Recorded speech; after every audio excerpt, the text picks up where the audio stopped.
เห็นนะว่าแต่ว่าเขาคิดกันโอ้ยต้นคล้ายดอกมันเล่นทามันเล่นอยู่เดี๋ยวเอาโทรศัพท์มาสากให้เบิดต้นฟ้ามานอนน้อยกว่าที่เก่ามาเนี่ยไปเราได้คิดว่าโดดมาต่อไหวอ่ะเฮ็ดนะเฮ็ดปะตะหลังวะเพราะเสียบรีได้เฮ็ดเนี่ยมันแสบได้เฮ็ด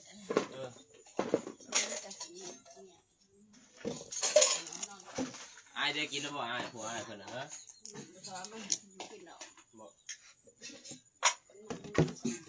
กูบ่เคยกินเลยกูก็บ่อยากกินเฮ็ดนี่ได้ตัวบ่กินบ่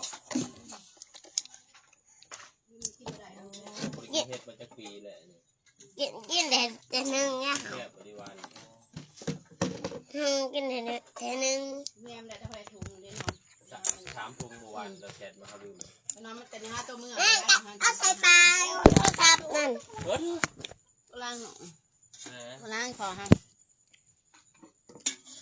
มาแม่นอนมาลูกไม่ใช่แล้วจะลูกเหรอยากินรถนะน้องก็ก่อนน้ำทำแหละเขากลับไปเห็นหมด8 โมงครึ่งอะไร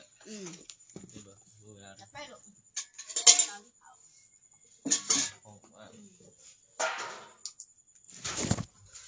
มากินข้าวไปนี่ต้นกินข้าวพอมาอาจจะกินข้าวเด้อใช่เลยเนี่ยได้เวลากลับหาลุงเนี่ย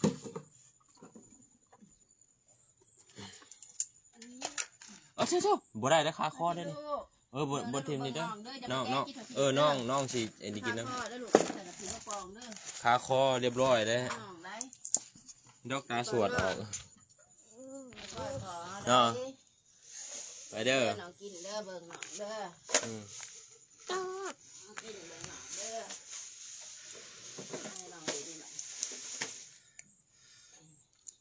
แน่ป่าเห็นเขากินจาดูบัดแตบๆเลย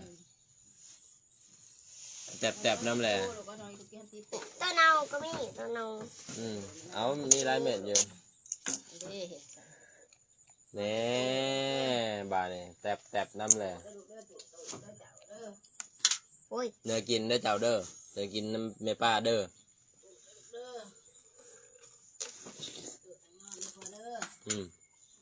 กินเมป้าเด้อ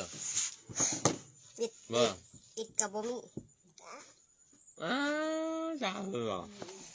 จ้าเพิ่งเหรอแต่เราว่าจะเพิ่นจ้าเพิ่งเหรอแบบบักให้มันเบิดนี่เอาเทียมไปตากเดี๋ยวกินเมป้าเด้อถ้าไม่มีเงินได้หรือเทียมไปตากนะคนเพื่อนมายายป้าบาดจ่าแล้วเห็ดใช่คนกูกับคนเนี่ยมายายนะเอ้ยแต่เมื่อไรกูสิคนมาเป็นหน่อยดัง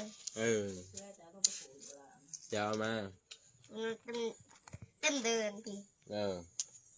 หัวได้หรอเ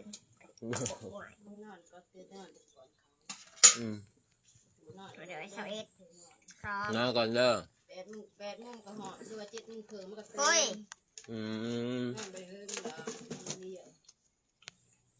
น่ากินน่าป้ามันตรงไหนแตกเปลี่ยนนะตรงไหนนี่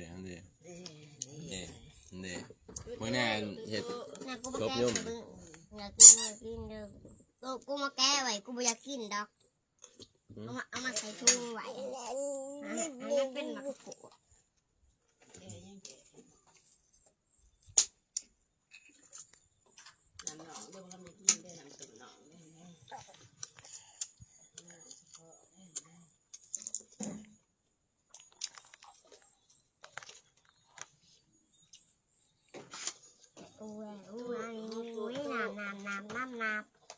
ผลนี่ยังไม่ได้เบิดเลยเนาะปะยังมีผล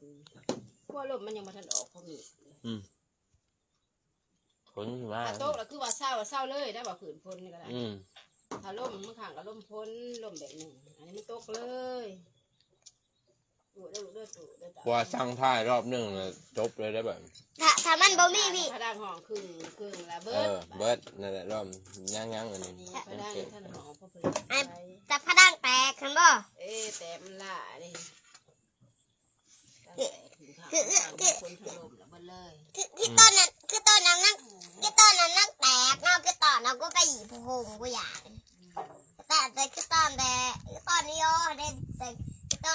ศัพท์สีบุ้มผู หน้าโพมัดไว้มันหอนเบิดมือน้ำบ่โพมันเย็น อ๋อเอาผมมัดไว้บ่ เย็นมันเก่า อ๋อ ไอ้น้องก็หายทั้งอย่าง ตอนนี้ขึ้นตัวติดต่อน้ำพลังสายโซ่เดินช่องเถื่อมันเห็นหมาบ่กูเสียกุกใหม่ย่มมันเห็น